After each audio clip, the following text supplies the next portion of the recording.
Bismillahirrahmanirrahim.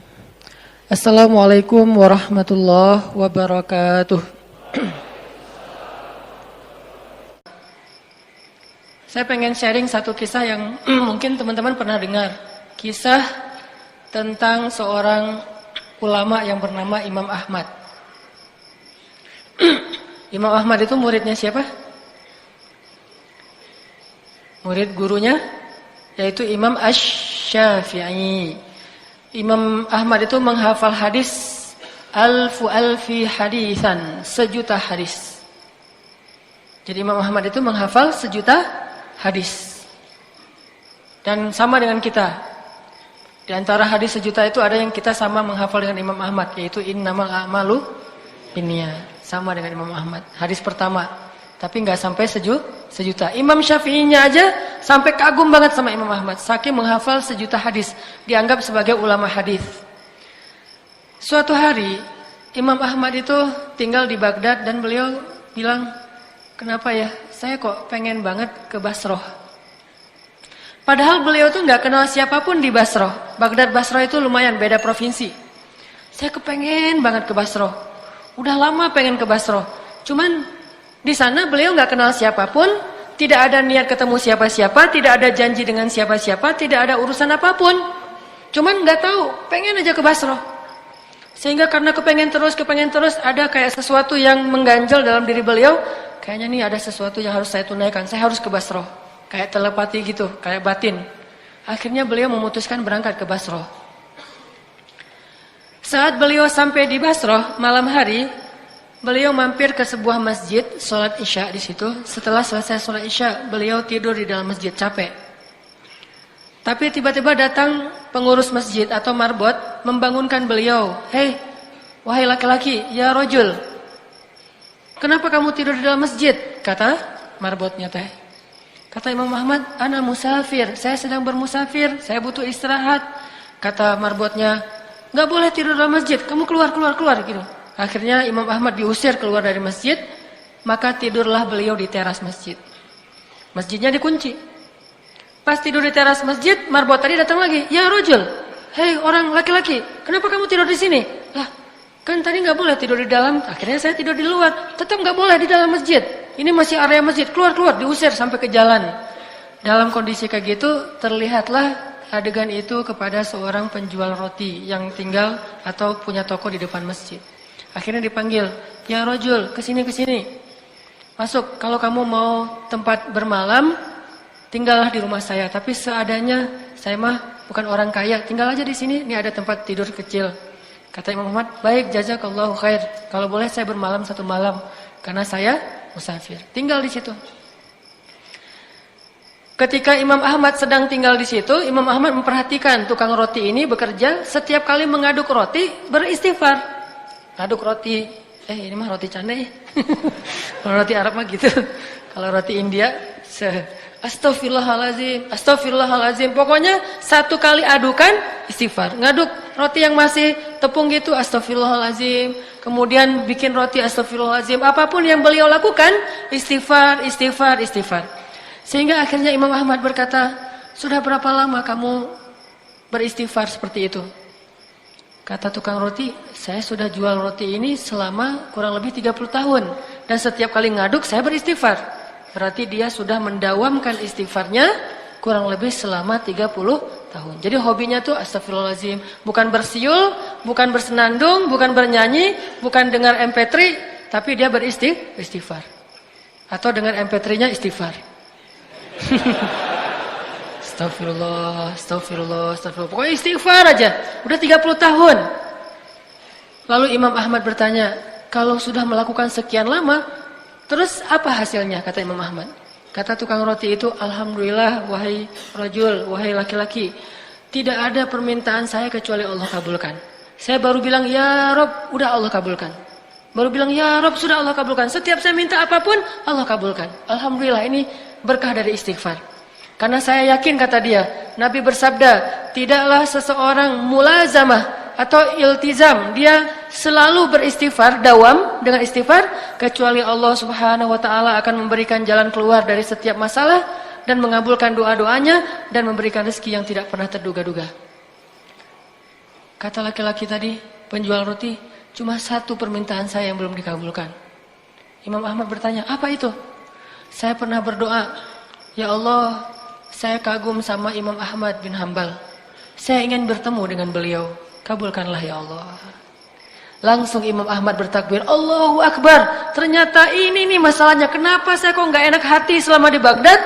Akhirnya saya jadi kepengen ke Basrah. Itu gara-gara istighfar laki-laki penjual roti. Istighfar dialah yang membuat Imam Ahmad jadi datang ke Basrah dan bertemu dengan laki-laki tersebut. Coba bayangin. Jadi dawamkan istighfar. Pengen mulai sekarang nih. Selama berapa? 30 tahun. Gak apa-apa, 30 tahun. Nanti sekarang usia teman-teman berapa rata-rata? 40? 20 ya? 20 berarti 30 tahun lagi 50 tahun. Ya Allah, bidadari. Kita bayangin, astagfirullahaladzim, astagfirullahaladzim, astagfirullahaladzim. Setelah 30 tahun, datang. Bersabarlah selama 30. Makanya tadi saya bilang hubungan istighfar dengan jodoh.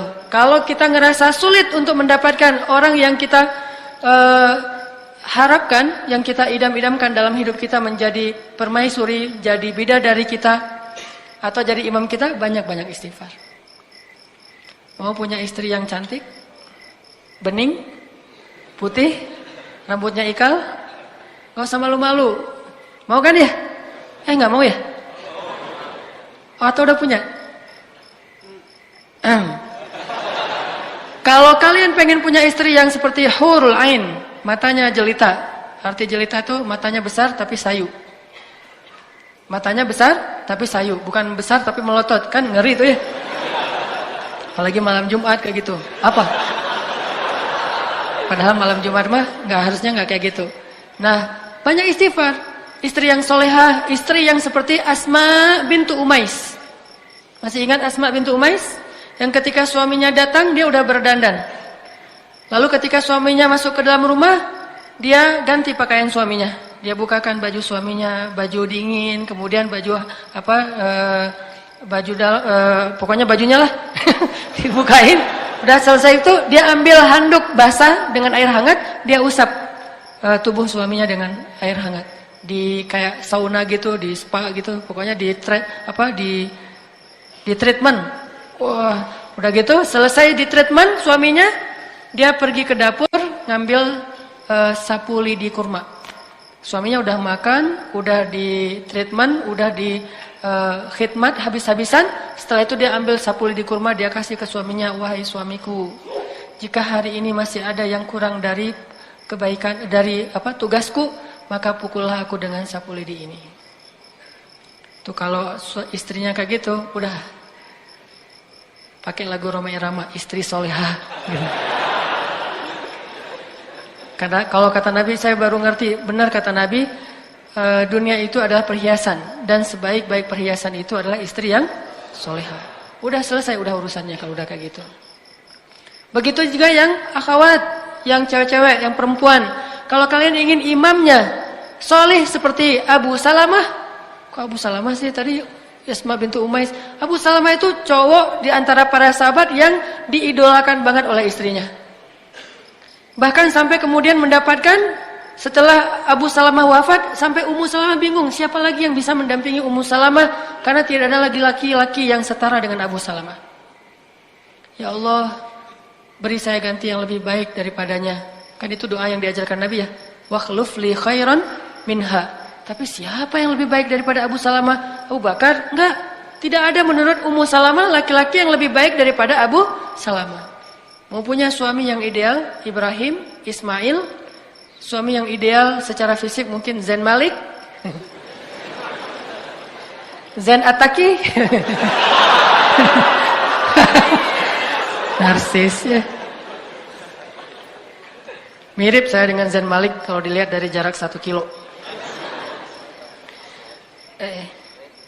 Nah, banyak-banyak istighfar. Bayangin Imam Ahmad sama penjual roti tadi tuh nggak saling kenal loh. Allah yang akan mempertemukan mereka. Sama seperti seorang laki-laki dan perempuan yang menjadi suami istri, awalnya tidak saling kenal. Tetapi Allah lah yang mempertemukan mereka. Skenario Allah, suka-suka Allah. Bisa membersihkan dalam hatinya untuk datang. Tiba-tiba, kok saya pengen banget ya main ke daerah Tegalega. Hari Minggu, kok saya pengen banget ya lari di Gasibu. Seumur-umur belum pernah loh lari. Apalagi pagi-pagi gitu. Biasanya kan pagi-pagi mimpi. Kalau inilah lari, saya pengen banget hari ini tuh pengen lari banget di Gasibu. Tapi ada apa ya? Udahlah berangkat aja deh. Sampai dah di Gasibu. Begitu sampai di Gasibu, ternyata ada yang terjatuh. Aduh, Neng kasihan jatuh. Mulai lagi di situ. Allah yang mempertemukan. Kenapa ya?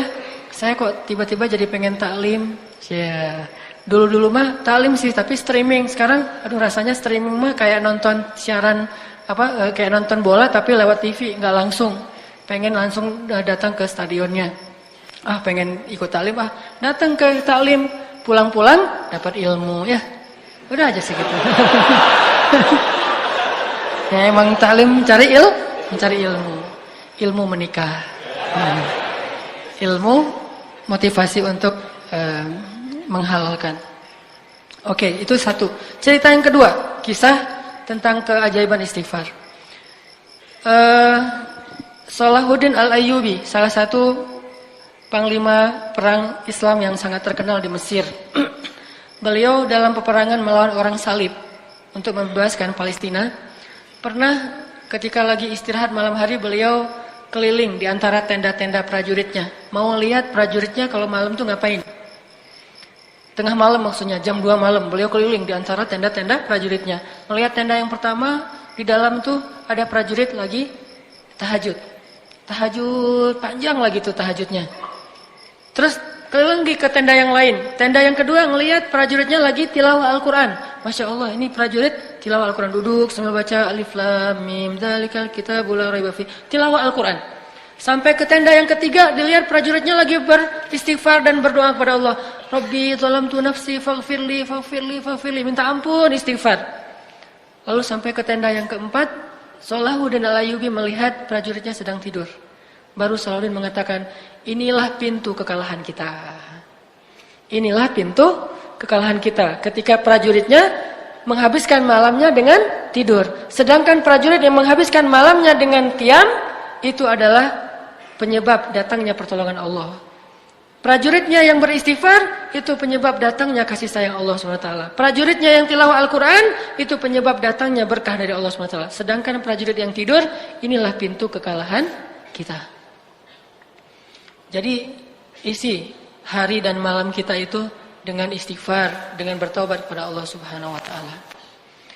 Sehingga Allah Subhanahu wa taala berjanji, "Faqultu astaghfiru rabbakum innahu kana ghaffara." Siapapun yang beristighfar, Allah Ghaffar. Pasti Allah ampuni dosanya. Enggak mungkin enggak. Kenapa sedih? Ya, saya udah minta maaf sama Allah tapi Allah belum maafin. Enggak ada itu. Itu mah dengan manusia ya.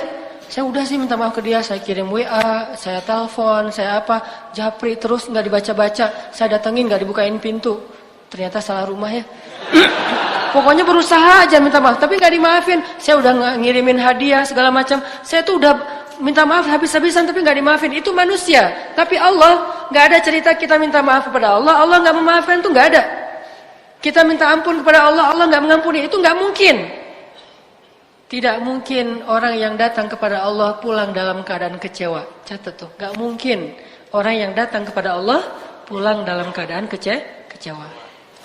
Maka wasari'u ila maghfiratin min rabbikum. Segeralah datang kepada Tuhan kalian. Infiru, berlarilah kepada Allah Subhanahu wa taala. Sabiqu, berlomba-lombalah kepada Allah Subhanahu wa taala. Istighfar dan dawamkan itu. Mudah-mudahan dengan kita mendawamkan istighfar sekian lama, suatu saat begitu kita angkat tangan, Rabbi, Allah langsung kabulkan. Belum minta ya Allah, alhamdulillah juga sih, ya udah nggak apa-apa deh. Gitu. Allah udah tahu. Nabi Muhammad kan belum ngomong apa-apa, Allah udah kabulin. Nabi Muhammad setiap sore gini doang, pergi aja. Besok sore gitu lagi, pergi lagi. Nggak pernah ngomong apapun, cuman ngelihat ke langit. Tiba-tiba, qad nara taqalluba wajhika fis sama'. فَلَنُوَلِّيَنَّكَ قِبْلَةً تَرْضَاهَا Aku udah tahu kamu setiap hari ngelihat ke langit. Udah deh, ganti aja kiblatnya ke arah yang kamu sukai wahai Muhammad. Coba bayangin. Gara-gara Nabi sering istighfar, cuman ngelihat ke langit doang. Sehingga kalau misalnya kita malu meminta dengan lisan, nggak enak, oh mau minta itu, ya udah. Pasang muka paling melas sedunia. Ya. Tapi hati kita membatin. Kan Allah alimun bidati sudur. Hal apa yang kita nggak enak minta ke Allah? Kadang-kadang kita mau minta sesuatu yang menurut kita agak kurang pantas. Kayak Nabi Ayub nggak enak meminta sembuh kepada Allah kan? Nabi Ayub tuh pengen sembuh tapi nggak enak minta sama Allah. Jadi ketika beliau sakit 17 tahun, beliau nggak pernah minta Robbi Allahumma rabban nas adhibil ba's ishfi anta syafi la shifaan illa shifa'uk. Gak pernah Nabi Ayub ngomong kayak gitu. Coba kita baru agak panas sedikit, Allahumma shfi anta syafi la shifaan illa shifa'uk. Kita gitu kan? Boleh gak kayak gitu? Boleh banget, karena doa meminta sembuh kepada Allah itu doa yang diajarkan Nabi. Tapi saking gak enak hatinya Nabi Ayub, sakit juga Nabi Ayub gak mau ngomong. Sama kayak seorang istri yang gak enak sama suaminya, dia lelah hari ini, gak ngomong-ngomong, diam aja. Atau mungkin tangannya kena pisau dikit, gak ngomong-ngomong, diam aja. Pas ketahuan, pas malam dibelai sama suaminya tangannya, kenapa ini mah? Enggak tadi, enggak. Udah gak apa-apa. Gitu. Mah kenapa ini mah? Papa serius loh, mah kenapa nih gak boleh kayak gini nih mah? Nih tangan mama nih, lebay gitu ya. Pak, kok lebay gitu sih mah? Ini tangan ini gak boleh, gak ada yang, oh ini siapa, yang kerjaan siapa nih mah? Gitu. Mah sebutin namanya mah. Pisau. Pisau siapa? Di dapur, pisau kita. Oh, akhirnya garing gitu aja. Kirain ada cowok siapa gitu, so gaya-gaya gitu mau ngebales. Nah, intinya adalah tadi ngomong apa? Kok jadi Tadi lupa Nabi Ayub, Masya Allah, Barakallah. Nabi Ayub tuh gak enak mau ngomong sama Allah. Ya Allah, saya sakit, sembuhkan saya. Gak enak. Sampai Nabi Ayub akhirnya mau ngomong gara-gara apa teman-teman? Gara-gara istrinya pulang, maaf, udah gak punya rambut. Istri satu-satunya yang mendampingi beliau setia selama belasan tahun dalam keadaan sakit. Beliau istrinya kerja, kadang nyuci kandang ternak-ternak orang dibayar, kadang jadi pembantu di rumahnya dibayar, kadang-kadang menggembala ternak dibayar, kadang-kadang nyuci piring dibayar. Pokoknya apa aja lah. Sampai akhirnya nggak punya kerjaan apa-apa istri Nabi Ayub, sedangkan harus memberikan makan kepada suaminya. Udah 3 hari nggak bawa pulang roti, cuma minum air aja. Istrinya pun akhirnya menjual rambutnya. Dia cukur rambutnya, dia jual di pasar. Bayangin, menjual rambut. Pas pulang, udah nggak ada rambut. Nabi Ayub bertanya, wah istriku kenapa rambutmu? Istrinya nggak mau cerita. Sampai akhirnya, udah Nabi Ayub nangis-nangis. Istrinya cerita, dia nggak punya apa-apa yang bisa dia lakukan selain menjual rambutnya untuk bisa memberi roti untuk suaminya. Baru Nabi Ayub nggak kuat lagi untuk tidak meminta kepada Allah. Baru Nabi Ayub bilang apa? Itu juga bahasanya tuh malu-malu. Coba. Rabbi massaniyad-dur wa anta arhamur rahimin. Rabbi, saya sakit, Engkau Maha Penyayang. Gitu doang ngomongnya. Bukan ya Allah sembuhkan saya, istri saya lihat dong ya Allah kan masa. Enggak. Nabi Ayub enggak ngomong gitu, cuma bilang, "Rabbi, saya sakit. Engkau yang Maha Penyayang." Langsung Allah sembuhkan. Tiba-tiba Nabi Ayub jadi muda lagi. Sakitnya di usia sekitar 80 tahun, tiba-tiba jadi muda lagi. Usia yang paling ideal. Tahu enggak usia paling ideal itu berapa?